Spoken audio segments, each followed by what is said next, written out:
Bismillahirrahmanirrahim. Bismillahirrahmanirrahim. Bismillahirrahmanirrahim. Assalamualaikum warahmatullahi wabarakatuh. Bismillahirrahmanirrahim. Hamdan wa syukran lillah. Wa salatan wa salaman ala sayyidina Rasulillah Muhammadin ibn Abdillah wa ala alihi wa ashabihi wa mawalah, la hawla wa la quwwata illa billah. Wa ba'd. Ma'asyiral hadirin wal mukarramin, para ulama, para kiai, ba'ali masyhuri, ba'amtus salam. Yang saya hormati pengurus PWI Laskar Sabilillah Jawa Timur dan Madura Raya, para jamaah sekalian, alhamdulillah wa syukrulillah, pada sore hari ini kita telah melantik PWI Laskar Sabilillah Jawa Timur dan Madura Raya. Mudah-mudahan para pengurus yang kita amanatkan bisa memperjuangkan Madura, bisa memperjuangkan Jawa Timur, dan mudah-mudahan mereka semua akan dituntun oleh Allah Subhanahu wa ta'ala.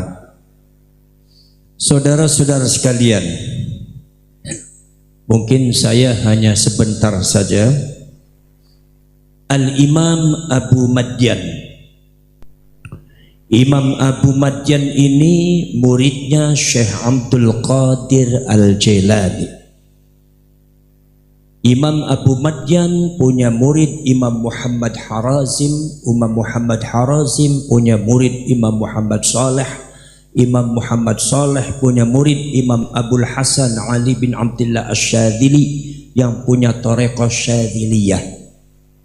Imam Abul Hasan Asy-Syadzili punya guru di antaranya di Maghrib Maroko Imam Ibnul Mashish, di antaranya di Irak Imam Al-Wasiti Asy-Syafi'i.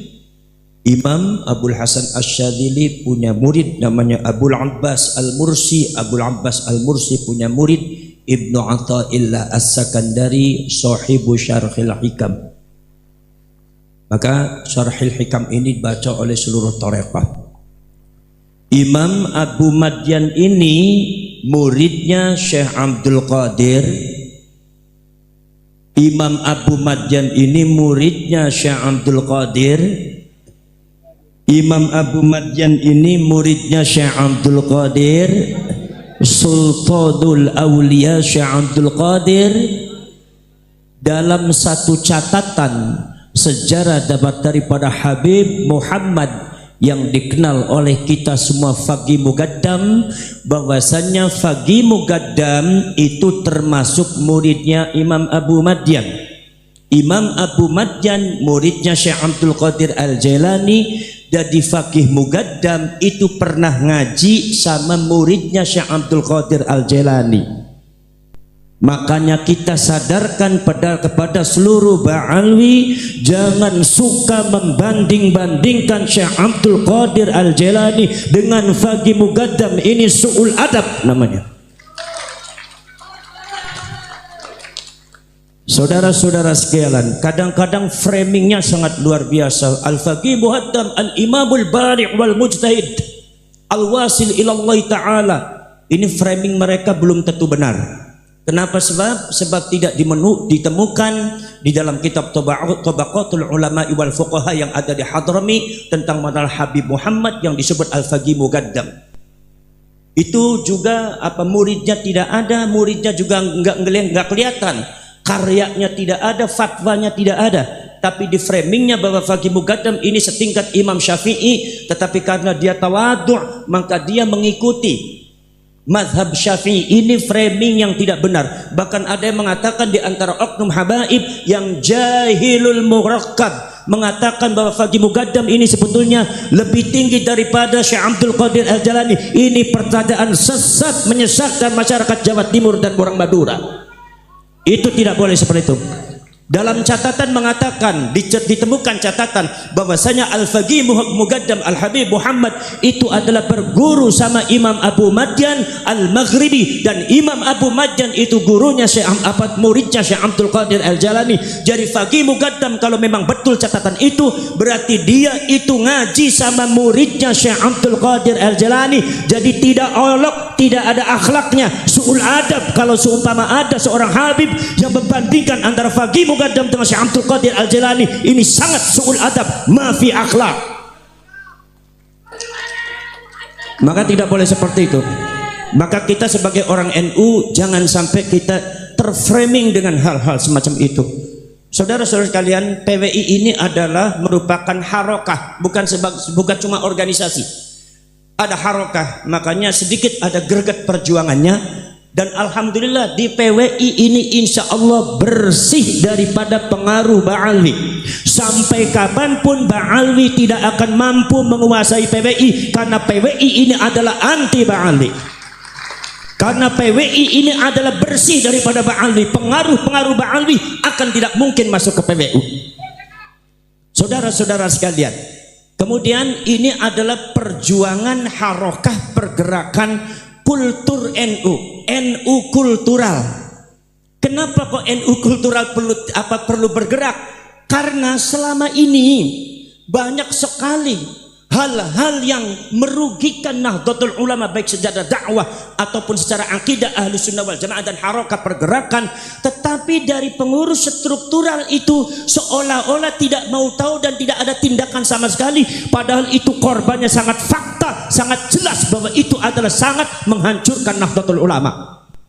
Contoh seperti ini, zaman dulu saudara-saudara sekalian itu di framing bahwasanya Ansor itu adalah anti kalimatut tauhid. Ini jelas, ini mulut-mulut jahanam, mulut-mulut yang tidak benar, mulut-mulut laknatullah alaihim, mengatakan bahwa Ansor di dalamnya sudah ada PKI, Banser sudah ada PKI, bahwasannya NU sudah ada Syiahnya, NU sudah ada PKI-nya. Subhanallah.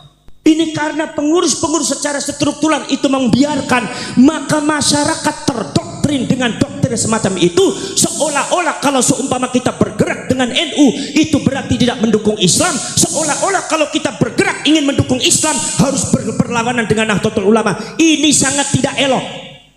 Mungkin di Madura tidak terasa, tapi kalau di Jawa Barat, subhanallah Pak, masyarakat sudah terdoktrin, kekuatan Nahdlatul Ulama sudah dihancurkan. Itu yang namanya di DKI Jakarta, pusat daripada Nahdlatul Ulama pada waktu zaman dulu, tahun 70, tahun 80, pusat daripada pergerakan Nahdlatul Ulama ada di Jawa Timur, ada di Bekasi, ada di Kerawang. Sekarang terdoktrin oleh orang-orang yang tidak benar, termasuk daripada oknum-oknum Ba'alwi yang tidak benar. Akhirnya itu di Betawi kekuatan NU hancur habis.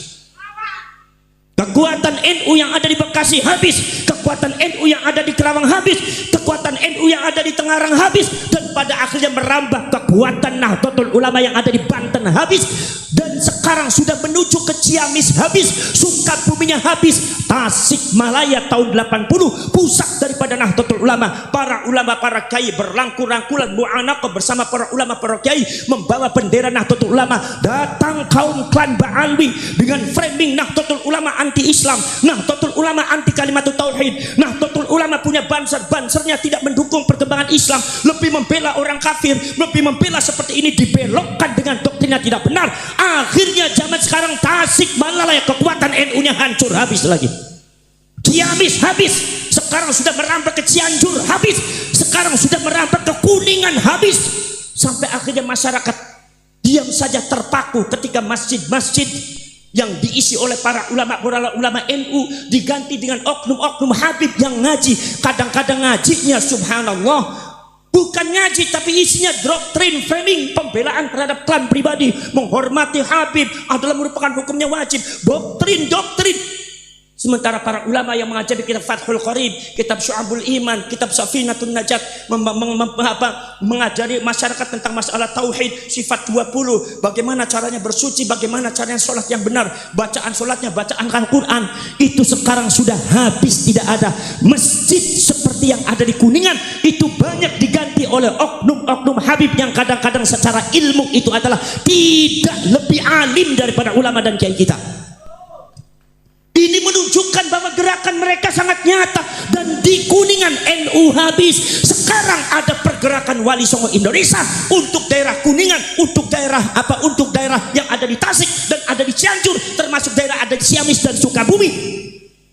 Kiai-kiai para ulama NU masih takut. Saya tanyakan, kalau memang NU kekuatannya bagus, kenapa takut? Itu menunjukkan kekuatan NU sudah habis. Sekarang Madura sudah mulai habis. Pada akhirnya bisa seluruh Indonesia kalau dibiarkan habis dengan doktrin kebatilan kaum Ba'alwi ini. Mereka memframing bahwa mereka adalah penerus Wali Songo. Kemudian anak cucunya Wali Songo diputus. Persis seperti zaman dulu, saudara-saudara sekalian. Persis seperti zaman dulu. Ketika Maimun Al-Qaddad, bagaimana Maimun Al-Qaddad itu memasukkan nama cucu-cucu nasabnya Said Ismail, akhirnya mendirikan Syiah Ismailiyah.